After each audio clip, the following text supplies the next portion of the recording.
Semana 13, dia 2. Suprimento matinal. SL2 para 7-8. Tu és meu filho, eu, hoje, te gerei. Pede-me, e eu te darei as nações por herança e as extremidades da terra por tua possessão.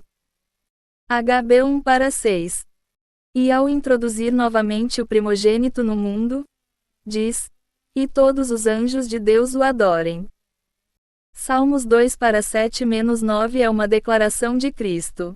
Essa palavra foi citada pelo apóstolo Paulo em Atos 1:33 da tarde, o que indica que Salmos 2 para 7 refere-se à ressurreição de Cristo.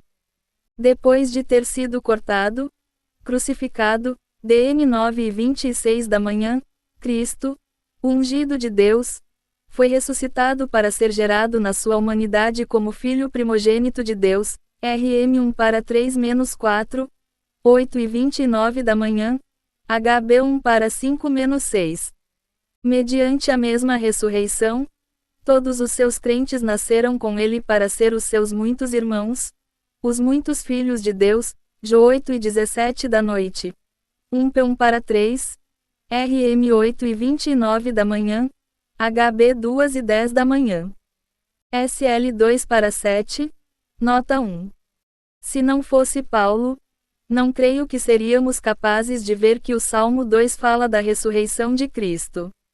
Ele foi capaz de ver a ressurreição do Senhor nas palavras: Tu és meu filho, eu, hoje, te gerei.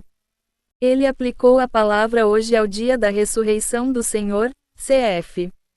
Et 1:33 da tarde. Isso quer dizer que a ressurreição de Cristo foi o seu nascimento como o primogênito de Deus.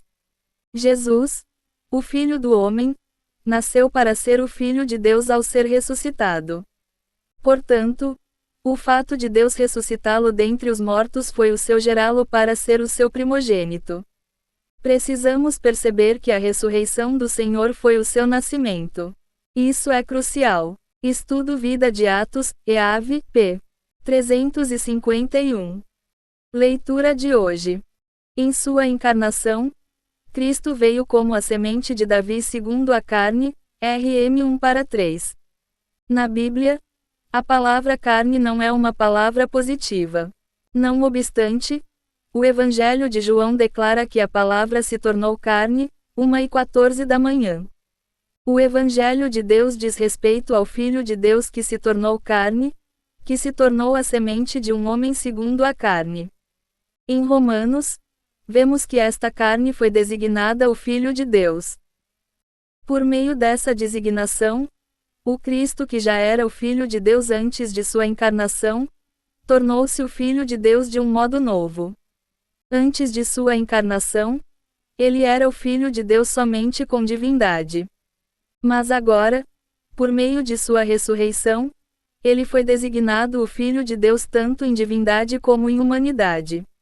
Se Cristo nunca tivesse se revestido da natureza humana, não haveria necessidade de ele ter sido designado Filho de Deus, pois em sua divindade, ele já era o Filho de Deus desde a eternidade.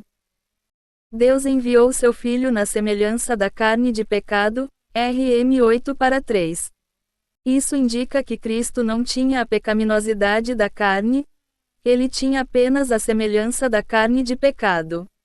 Em relação a isso, ele era como a serpente de bronze levantada numa haste no deserto, NM 21 para 8-9. A serpente de bronze tinha a forma de uma serpente, mas não tinha a natureza venenosa de uma serpente.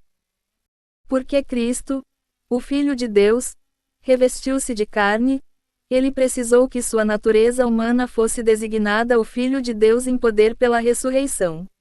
A morte em Adão é terrível. A morte de Cristo, no entanto, é maravilhosa. Isso é porque sua morte terminou com todas as coisas negativas e abriu o caminho para a ressurreição. Pela ressurreição, Cristo foi transfigurado e designado Filho de Deus. Uma vez que Cristo já era o Filho de Deus, como poderia haver a necessidade de ele ser gerado como o Filho de Deus?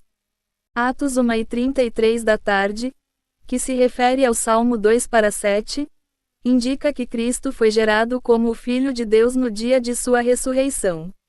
Mas ele não era o Filho de Deus antes desse dia?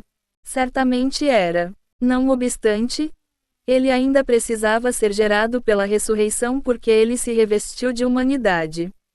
Quanto à sua divindade, não havia necessidade de ser gerado. Mas quanto à sua humanidade, isso era necessário. No dia de sua ressurreição, a carne de Cristo foi elevada e transfigurada em uma substância gloriosa. Esse é o gerar em poder pela ressurreição. Esse gerar é também a designação. Desse modo, Jesus, o homem na carne, foi gerado e designado Filho de Deus. Estudo Vida de Romanos, EAV, pp. 652 a 653. Leitura adicional. Estudo Vida de Romanos, mens. 52-53.